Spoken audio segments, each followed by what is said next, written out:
इस वीडियो में मैं आप लोगों के साथ डिस्कस करने जा रहा हूं पुर्तगाल इमिग्रेशन की नई अपडेट्स के बारे में। कहा जा रहा था कि सर काइंडली हमें पुर्तगाल इमिग्रेशन के बारे में आप अप टू डेट रखा करें। आ जाएगी या 3 दिन बाद आ जाएगी, लेकिन वो प्री स्केड्यूल्ड हो चुकी होती है। एक इन्फॉर्मेशन से उनके लिए आने वाले दिनों में हर्डल्स भी हो सकती हैं और उनके इल्म में भी ये चीज़ लेके आ सकते हैं। लेकिन ट्रस्ट मी कि ऐसा भी हुआ है कि लोग वहाँ पे गए हैं, किसी को कॉन्ट्रैक्ट का इशू था, किसी को 1 साल या 1.5 ईयर तक का, 1 साल का मतलब है 12 महीने या 16 महीने तक का टाइम है 2022 वालों का। इसके अंदर hi guys, welcome to my YouTube channel, welcome to another interesting vlog. एक नई इन्फॉर्मेटिव इंटरेस्टिंग वीडियो लेके मैं आप लोगों के पास आया हूँ। इस वीडियो में मैं आप लोगों के साथ डिस्कस करने जा रहा हूँ पुर्तगाल इमिग्रेशन की नई अपडेट्स के बारे में, टीआरसी कार्ड के प्रोसेसिंग टाइम के बारे में और कुछ ऐसे डॉक्यूमेंट्स के बारे में कि अगर वो आपके पास नहीं है तो आप वो बायोमेट्रिक के टाइम पे बायोमेट्रिक की जो अपॉइंटमेंट है उसको आप अटेंड कर सकते हैं या नहीं अटेंड कर सकते।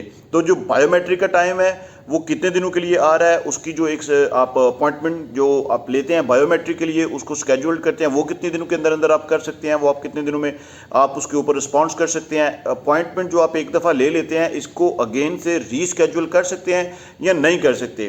काफ़ी सारे क्वेश्चंस हैं जो मेरे पास आए हुए थे और मुझे ये भी कहा जा रहा था कि सर काइंडली हमें पुर्तगाल इमिग्रेशन के बारे में आप अप टू डेट रखा करें। आपकी जो वीडियोस होती हैं वो ज़्यादातर दूसरी टॉपिक से रिलेटेड होती हैं, इमिग्रेशन के पॉइंट ऑफ व्यू से आपकी वीडियोस बहुत कम होती हैं। तो कोशिश करता हूं कि जब भी कोई भी इंफॉर्मेशन आती है, कोई भी किसी किस्म की कोई नई अपडेट आती है तो आप लोगों के साथ उसको ज़रूर शेयर करूं। और इसके अलावा अगर आप कोई नई चीज़ आप लोगों के पास आती है, कोई नई इन्फॉर्मेशन आप लोगों के पास आती है, मेरे इल्म में या मेरी इन्फॉर्मेशन में नहीं होती, आप मुझे कमेंट बॉक्स पे हाईलाइट करके बता सकते हैं या फिर मुझे आप मेरे इंस्टाग्राम आईडी पे टेक्स्ट करके मुझे उसको हाईलाइट करके मुझे इन्फॉर्म कर सकते हैं, मुझे बता सकते हैं। तो जो लोग भी चैनल पे नए हैं, मेरी सर आपसे रिक्वेस्ट है काइंडली चैनल को सब्सक्राइब कर दीजिएगा, वीडियो को लाइक कर दीजिएगा, वीडियो अच्छी लगे तो इसको ज़रूर शेयर कीजिएगा उन लोगों तक जिनको इसकी सबसे ज़्यादा ज़रूरत है, जहाँ वो लोग जो इस तरह की वीडियोज़ का वेट कर रहे होते हैं और आप लोगों के एक क्लिक से उन तक बहुत सारी इंफॉर्मेशन पहुंच सकती है। और ऐसे लोग जो चाहते हैं मेरे साथ स्टे इन टच रहें, अप टू डेट रहे वर्ल्ड के ट्रैवलिंग पॉइंट ऑफ व्यू से, इमिग्रेशन पॉइंट ऑफ व्यू से, वीज़ा पॉलिसीज़ के पॉइंट ऑफ व्यू से, तो वो ज़रूर चैनल को सब्सक्राइब करके रखें।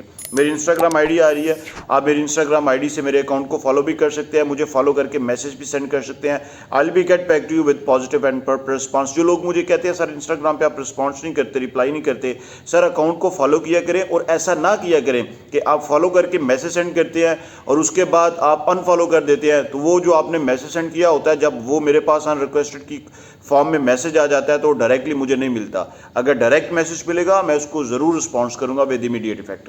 अब बात करते हैं कि कौन सी ऐसी नई अपडेट्स है। सबसे पहली बात तो यह है कि कंग्रेचुलेशंस उन सब लोगों को जो 2021 वाले थे। 2021 तकरीबन ख़त्म हो चुका है। अब यहाँ पे ना एक बात मैं आप लोगों के साथ शेयर करना चाहता हूँ कि पिछली 1-2 वीडियो में मैंने ये शेयर किया था कि प्री स्केड्यूल्ड हो चुकी है कुछ, जो है ना वो दिसंबर भी प्री स्केड्यूल्ड हो चुका है, नवंबर भी प्री स्केड्यूल्ड हो चुका है, अभी तो है 2022 भी प्री स्केड्यूल्ड हो चुका है।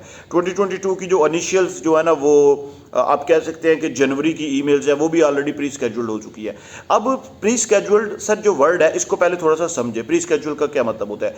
प्री स्केड्यूल का ये मतलब होता है कि अगर एक ईमेल है वो डेट 1 से लेके डेट 15 तक आनी है तो वो जनवरी की है, जैसे जनवरी 2022 है, वो डेट 1 से डेट 15 तक आना है तो उसको प्री स्केड्यूल्ड कर दिया गया है। वो ईमेल्स अभी आई नहीं, हो सकता है वो 2 दिन बाद आ जाएगी या 3 दिन बाद आ जाएगी, लेकिन वो प्री स्केड्यूल्ड हो चुकी होती है।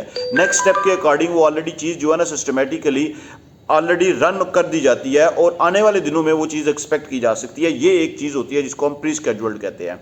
अब बात करते हैं कि सेफ की अपॉइंटमेंट के बारे में। सर जिन लोगों को भी अपॉइंटमेंट की ईमेल आती है वो इमीडिएटली बेसिस पे अपनी अपॉइंटमेंट बुक किया करें, उसको मिस ना किया करें। 10 डेज का टाइम होता है, 10 डेज के अंदर अंदर ओपन किया करें और उसको 10 डेज के अंदर अंदर ही आपने अपनी अपॉइंटमेंट को बुक करना है और उसके बाद आपने उस अपॉइंटमेंट को लेके सेफ के पास चले जाना है। अब डॉक्यूमेंट्स के ऊपर बात करते हैं थोड़े से, इसके बाद 1-2 पॉइंट डिस्कस करने के बाद मैं डॉक्यूमेंट्स पे जाता हूँ। अब यहाँ पे एक और बड़ा इंपॉर्टेंट और इंटरेस्टिंग पॉइंट है, वो ये है कि जो लोग अपने मतलब के उनके पास जो सेफ का पोर्टल है वो लोग पुर्तगाल में बैठ के उसको ओपन पुर्तगाल में वो अवेलेबल नहीं है, किसी दूसरी कंट्री में है, तो वो वहाँ पे बैठ के उस पोर्टल को ओपन करना चाहते हैं तो उनको ओपन करना चाहिए या नहीं करना चाहिए? सर उनको बिल्कुल भी पोर्टल ओपन नहीं करना चाहिए।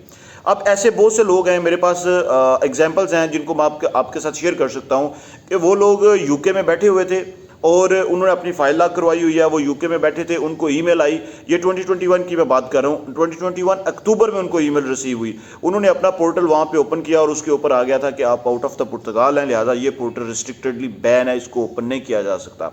देखिए ये इन्फॉर्मेशन सैफ के पास भी चली गई और इस एक इन्फॉर्मेशन से उनके लिए आने वाले दिनों में हर्डल्स भी हो सकती हैं। तो मैं आपको ये रिकमेंड करता हूं, जब भी आपने इस पोर्टल को ओपन करना है, आपकी आईपी जो एड्रेस होता है, आपका जो इंटरनेट से रिलेटेड एक एड्रेस होता है, जो आईपी एड्रेस है, वो शुड बी इन पुर्तगाल के, वो पुर्तगाल ही के अंदर रह के आपने उसको जो है ना वो ओपन करना है। ये एक पॉइंट मैंने क्लियर कर दिया है। अब दूसरी बात है कि बायोमेट्रिक के टाइम पे आप जाते हैं तो आपके पास डॉक्यूमेंट्स का कोई इशू हो सकता है, तो आप उसको कैसे फेस कर सकते हैं। आपको फिर अपॉइंटमेंट अपनी रीस्केड्यूल करनी चाहिए या फिर आपको क्या करना चाहिए। नंबर 1 के ऊपर है जो सबसे बड़ा पहला और मेजर इशू आता है ना, वो आता है कि जी पीसीसी का, क्योंकि पीसीसी अभी 3 मंथ के लिए वैलिड होता है। कुछ समझ नहीं आती, एक साथ ही 3 मंथ की ईमेल्स आ जाती हैं, तो क्या किया जाए।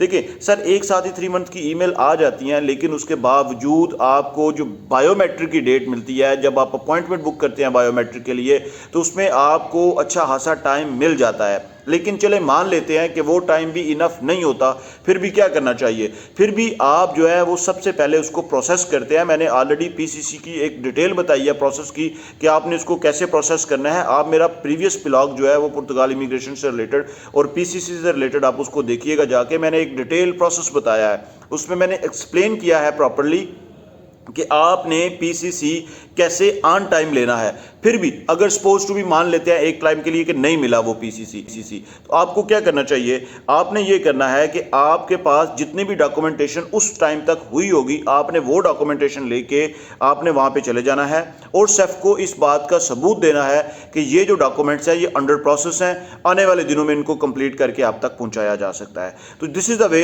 कि आप उनको इस चीज़ के बारे में बता सकते हैं और दिस इज द वे कि आप उनको इस चीज़ के बारे में, इस प्रोसेस के बारे में गाइड भी कर सकते हैं और उनके इल्म में भी ये चीज़ लेके आ सकते हैं। लेकिन ट्रस्ट मी कि ऐसा भी हुआ है कि लोग वहां पे गए हैं, किसी को कॉन्ट्रैक्ट का इशू था, किसी को कोई दूसरी चीज़ की प्रॉब्लम थी, उनका टीआरसी कार्ड प्रोसेस किया गया है। मैं अगेन एंड अगेन एक ही बात के ऊपर फोकस करता हूं कि अपना प्रोसेस डिले मत किया करें, क्योंकि एक दफ़ा जो चीज़ अपॉइंटमेंट मिस्ड हो जाती है उसको दोबारा से प्रोसेस की फॉर्म में लेके आना थोड़ा सा डिफिकल्ट होता है।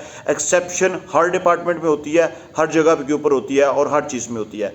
अब लास्ट पे जो लास्ट वाला मिनट है, इसके ऊपर हम लोग ये डिस्कशन करते हैं कि जो टाइम है, एक्चुअली जो टाइम पीरियड है टीआरसी कार्ड का, वो 2022 और 2023 वालों के लिए कितना होगा। सर 2021 वालों ने जो टीआरसी कार्ड का प्रोसेसिंग टाइम फेस किया है वो 20 मंथ से लेके 24 मंथ तक उन्होंने फेस किया है। मतलब कि आप ये कह सकते हैं कि 1 साल 8 महीने से लेके 2 साल तक का उन्होंने टाइम जो है ना ये 2021 वालों ने फेस किया है with the passage of time, different patches के अकॉर्डिंग।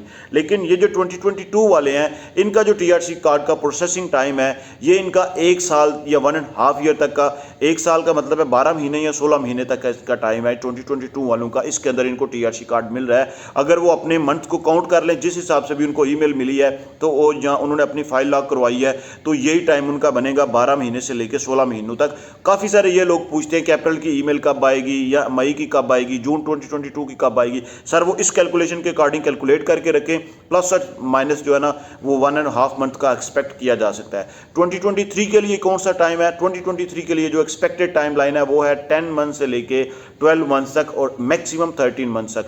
अपना टाइम पीरियड कैलकुलेट करके रखें, ये टीआरसी कार्ड का टाइम पीरियड है। आप इसको एग्जैक्टली कैलकुलेट करके रखिएगा। According to the time period आपको इंशाल्लाह ईमेल भी मिलेंगी, according to the time period आपको बायोमेट्रिक ईमेल भी रिसीव होगी, पोर्टल भी ओपन हो जाएगा, आप बायोमेट्रिक की अपॉइंटमेंट भी बुक कर सकते हैं और उसके बाद आप अपना टीआरसी कार्ड इन प्रोसेस जो है ना वो आप डाल सकते हैं। वीडियो लंबी हो रही है, मिलते हैं एक नए इंटरेस्टिंग ब्लॉग में, तब तक के लिए स्टे ब्लेस्ड, अपना ख्याल रखिएगा। अल्लाह हाफिज़।